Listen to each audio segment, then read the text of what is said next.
May 19th, 2019 will be a day that will forever live in infamy. Game of Thrones went out with a whimper. Brock Lesnar won the Money in the Bank, taking away an opportunity for a younger and less appreciated talent to get over. But worst of all was the absolute bed-shitting that was the Star vs. Series finale. As a loser who wasted hours of his time making a 25-minute long video about the last season, I think it's pretty obvious that I have an interest in this show.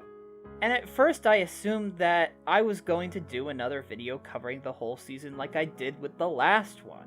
Unfortunately, the ending was so awful that I feel it deserves special attention. So I'll just quick say my feelings on the rest of the season. In terms of positives, I still enjoy Eclipsa. I feel ever since her introduction, she's been the best part of the show for me. And without her, everything would just be angsty teen romantic drama. The story of her trying to balance her responsibility as queen with her love for her family kept my interest.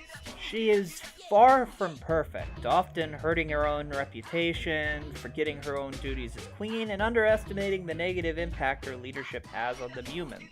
But she clearly cares and wants there to be peace and understanding in Muni. I also appreciated the massive increase in Janna's screen time. One of my large complaints about Season 3 was the underuse of her, and I guess the writers recognized that she had more use as a character, so good on them for that. I also liked Mina, although I feel they could have done more to explore the tragic aspects of her backstory. As for the bad, once again the romantic subplot is bloated and uninteresting. It also feels incredibly rushed, with Marco and Kelly getting together and breaking up off screen almost immediately.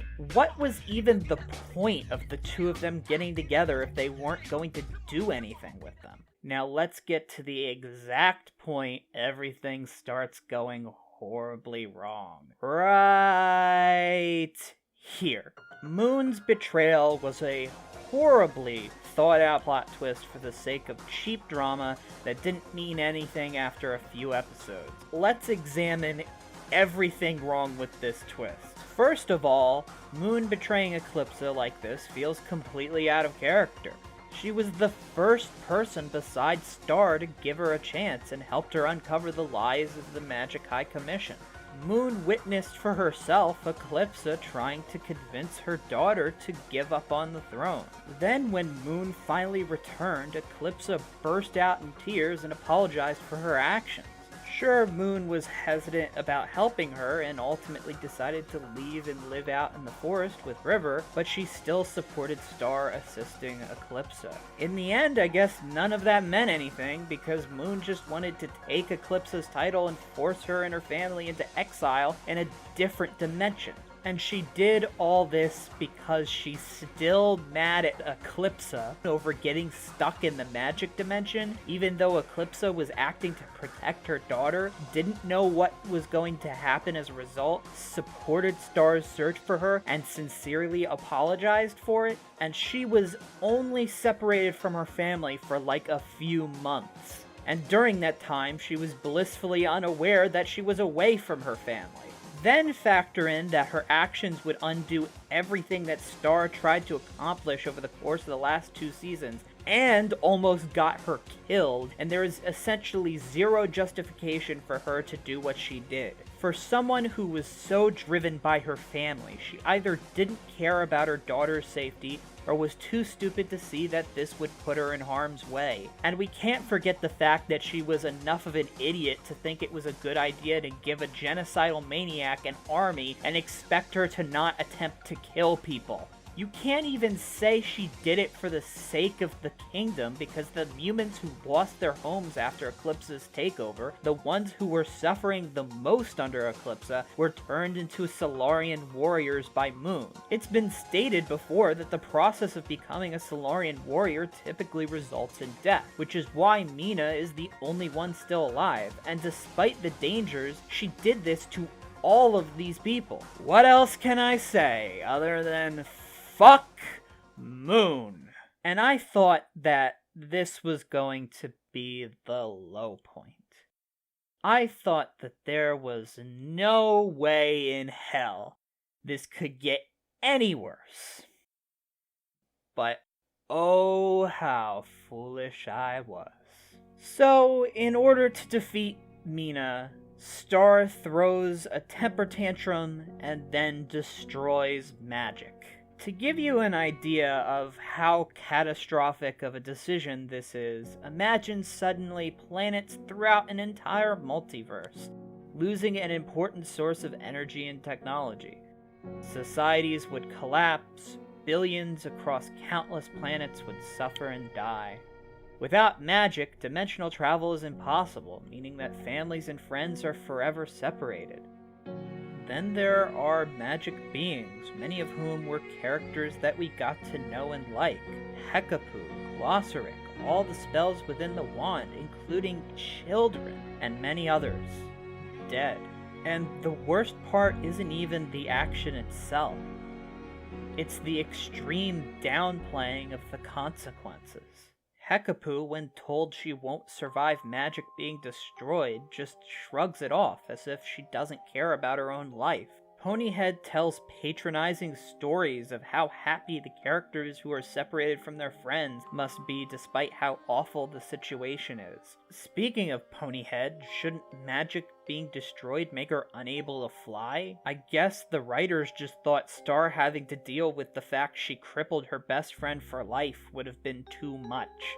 The deaths of Omnitraxis and Romulus are treated like jokes. Even though they were villains by the end of the story, they were still people. Before the events of Season 3, Romulus was friends with Star, and when Lekmet died, the Commission mourned his death. They weren't soulless and blindly evil, but in their last moments, their demise is just something to laugh at.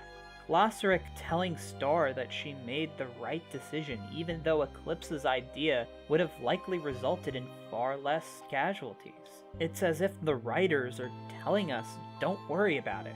This is the happy ending. This is what had to happen.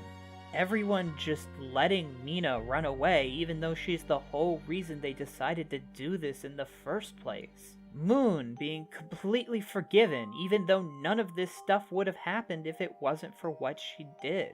And worst of all is Star herself, who through all of this seems mainly concerned with herself. She doesn't think very hard on the people she's killed. All it takes is a few lines from Ponyhead to make her stop worrying about her friends she'll never see again. And in the end, the one she's most concerned about is Marco. Despite the fact that she's likely separated other people just like them, in the end, she isn't concerned about that, just about what's directly around her. Sociopath! And it hurts to see this because even through the mountain of shit, I can still see a few kernels of gold. Eclipsa and Solaria reuniting, and Solaria coming to terms with who her daughter loves was a nice moment, but unfortunately, I feel it suffered from the major issue with this ending. It was rushed. It feels pretty clear that they probably had another season or two planned for the show, but Disney, being Disney, gave the show the axe, forcing them to mash the plot of multiple seasons together into what became a gigantic mess. Destroying the magic was likely supposed to be a solution to a much bigger threat. Humans, being the descendants of traveling humans, was likely supposed to be a more important reveal. Marco's stab wound was going to be an important plot point. Marco and Kelly's relationship would have lasted longer, and this moment between Solaria and Eclipsa was going to feel like the culmination of something much bigger. Instead of that, all we have are small moments of potential that will never be fully acted upon, surrounded by poor writing decisions. But that's alright. We got Starko! And that makes everything okay. Just ignore the screams in the background.